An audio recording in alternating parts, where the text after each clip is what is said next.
How do you persuade someone to see things your way? The Greek philosopher Aristotle had some good ideas on how to persuade people. Among his most powerful techniques were what he called the three appeals, designed to ask an audience to believe his argument. Aristotle called these three appeals Ethos, Pathos, and Logos. Ethos appeals to the audience by asking them to trust the person making the argument. Pathos appeals to the audience's emotions, asking them to believe because they care. Logos appeals to the audience's sense of logic and rationality, asking them to believe because the argument makes sense.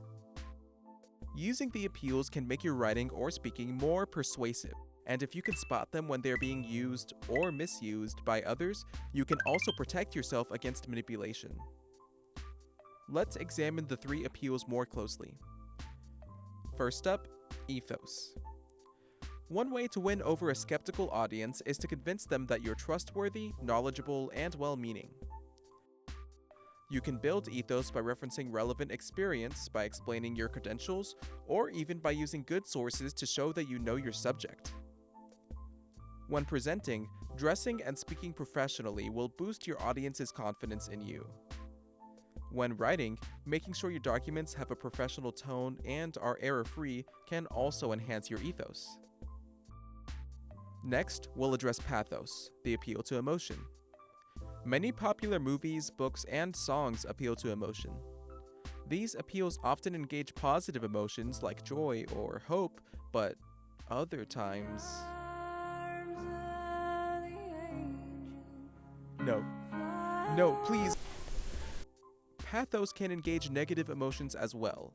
However, in academic writing, a simple tug on the heartstrings won't suffice. To use pathos effectively, incorporate vivid imagery and intentionally emotional and impactful adjectives and verbs. Academics can support their arguments most effectively with logos, an appeal to logic and rationality, by building an argument with facts, figures, and well-thought-out reasoning. By appealing to the audience with logic, you draw your conclusions as rational, rendering the opposition less persuasive, sometimes even as irrational.